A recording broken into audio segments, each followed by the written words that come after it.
Previously on Snakes and Coffee. A couple long pee holes.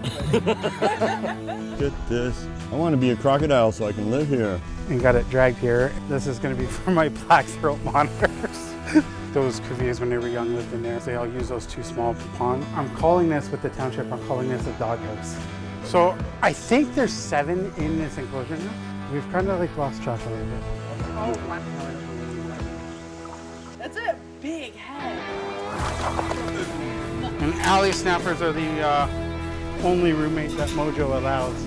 So yeah, anything else is food, not friend.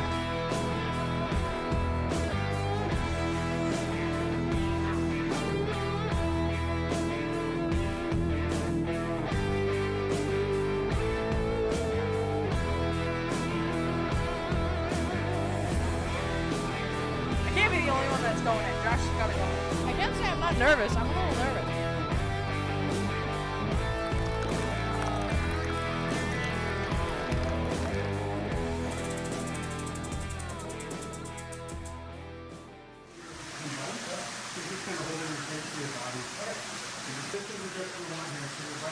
Even though Josh did this last year, right away Steve gives instructions on how to take care of that animal, showing her exactly how to grip to make sure that she's safe and the alligator's safe.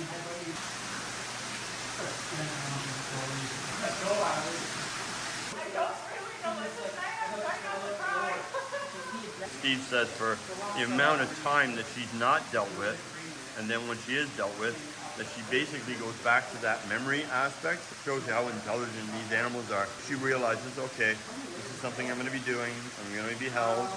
Sometimes they'll have something like 200 bait fish swimming around here. Keeps her fed, alligator snapping guys fed, everybody happy. So you try and pick her up. Okay.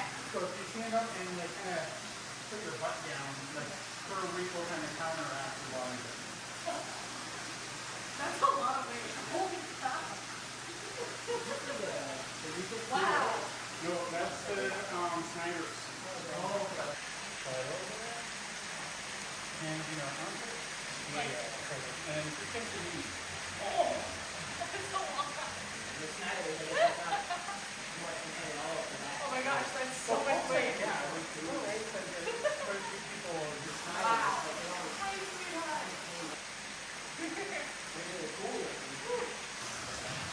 Yeah. Oh, this is amazing. She's smiling. Absolutely a 4-hour drive, but absolutely worth it. So worth it. Whoa! The old man's in. Once you're sitting, it's fine. But when you're sitting, No, you don't do this kind of stuff just because it's kind of fun to do. You do it because you love it. Love how the creature is, how the creature works. She's osteoderm bones, right? Just how beautiful this animal is. Scratching the head, she's crazy.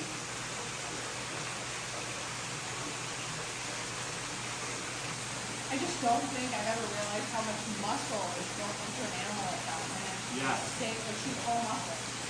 Does she often go through periods of not eating because of the fish? Is that?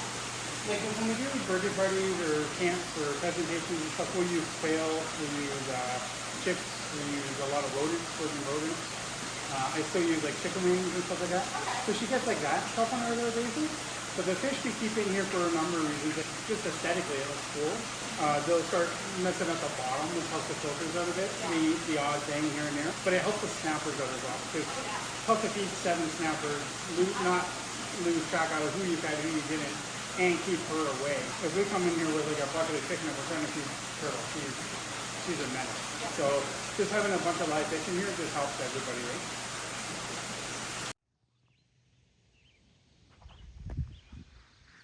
One of only 2 recognized species of venomous lizards. There's a lot of debate over that. A lot of people say that Komodo dragons and a lot of other monitor lizards are venomous as well, but that's kind of debated right now. These guys and their smaller cousin, the Gila monster, are like the only 2 truly venomous lizards, we'll say. Probably get some flack for saying that, but mostly going to be eating a lot of eggs and stuff like that. These guys actually have really big claws, you can see, and in the wild sometimes you can find them because like like logs and trees and stuff like there, like fallen trees and stuff, will actually have claw marks from these guys like climbing over them and stuff like that. And then obviously they get the name Beaded Lizard because of the super beaded up scales. It's crazy too, the bumps on their head. If they like pass away and you see their skulls, the skulls are actually bumpy like that as well. Oh, really? Yeah. Like most animals, most snakes and lizards aren't actually venomous. Most of them aren't gonna hurt you. Here in Ontario, the only real venomous snake you would have to worry about is Massassauga rattlesnake. But even them, like 2 people have passed away in the past 100 years, and they were both like 90 years old and didn't go to the hospital. If a healthy adult was bit by a Massassauga rattlesnake, then yeah, you're gonna have a bad day. You're gonna have a lot of swelling, a lot of pain, but you'll be fine. Go to the hospital, but even if you didn't, you'd probably still make it through. You're just gonna have a really bad day. But so many people think, oh, like every snake I see, it's venomous and it's gonna chase me and it's gonna hurt me. So I think it's definitely important to have venomous stuff on display so you can teach people like, yeah, this is venomous, but if it were to bite me, I might not actually die. I'd have to go to the hospital, I'd have a bad day, but it's not gonna kill me. It's okay. I'm not gonna go there. You can chill.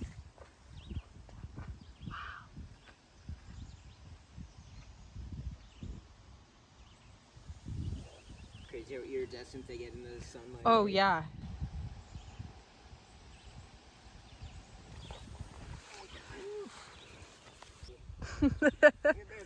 It's a whole lot of snake. Where's the rest of you? What did you do with your day? Oh, you know, just chased a retic around a yard. Oh my gosh, she's so strong. No,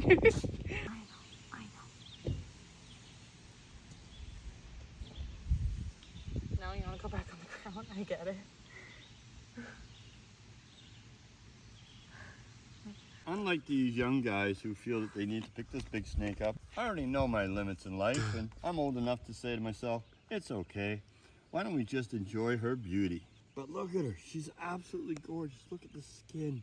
Every time you see one of those fancy fashion shows and somebody's walking down the runway, they always have the Burmese and reticulated python patterns on them, right? People are all like, oh, snakes, but yet look at the colors. Look at that. Right? Nature paints it on there just beautifully. Every ruby is in there, right? Every little diamond is in there, right? This is just a gorgeous creature. The staff I have now aren't bad, and they know their limits, so they don't go in here by themselves and that kind of stuff. That's my main thing that I'm thinking about getting a retic for the zoo is no one else has experience with big snakes. So then if anything goes wrong, then I don't have the best backup. Yeah. Have you caught anything? Oh, And, Would that be a hatchling from this year? oh yeah. probably last year. Last? Think so? They grow pretty slow the first bit, and then they tend to hatch out end of summer, so there probably wouldn't be any hatched out. There's probably still some females still laying eggs this year, right now at this time of year. Same with the snappers; they'll normally still be laying at this time of the year, or just have finished. But normally they're not. They don't hatch out normally until like late summer, or sometimes a lot of the time they'll actually hatch out underneath the ground, freeze underground. Like they'll be covered in ice crystals, but they have like a natural like antifreeze in them. And then once it starts warming up in the springtime, then they'll dig their way up and then find the water. Interesting. Where was he, just on top of the water? Yeah, so he was sitting on a lily pad, and the babies. It's funny when they get scared, they don't dive down to the bottom. They'll just hide underneath a leaf. Oh, I could just swim. Oh, something just. Or no, you're pulling on something. Never mind. I big frog. Nice little bullfrog, young male bullfrog. No!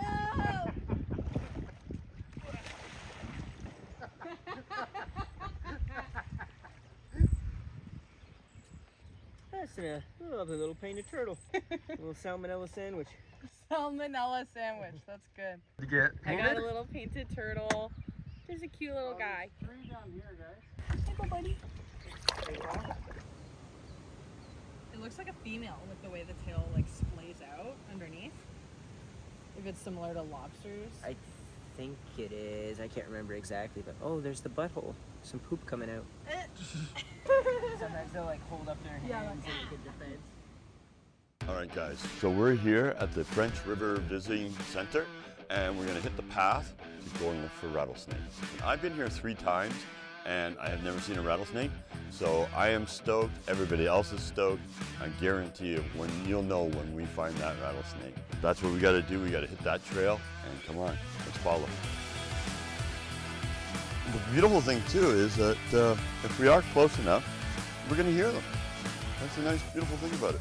One of the few snakes is, hi, I'm over here. You feel like the temperature difference, you know? Because like where the sun's beating through, it just hits the rock. They're gonna be able to thermodegrade quickly and then be able to go back and cool off right into this nice little area like here.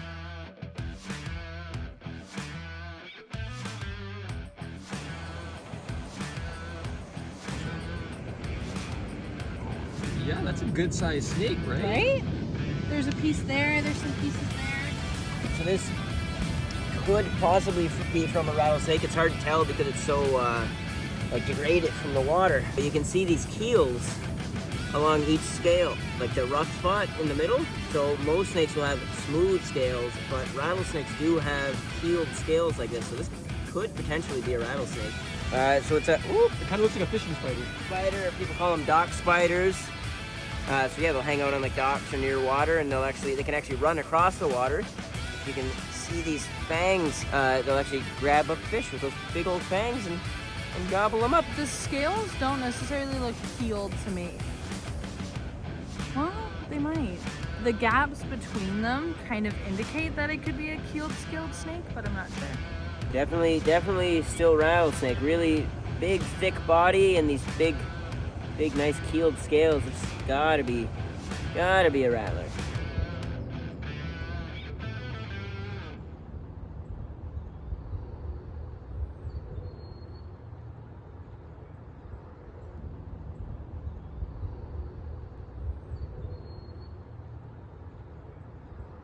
I'm up north in the middle of the forest right now, and I don't need any cleaning for my ducks, okay?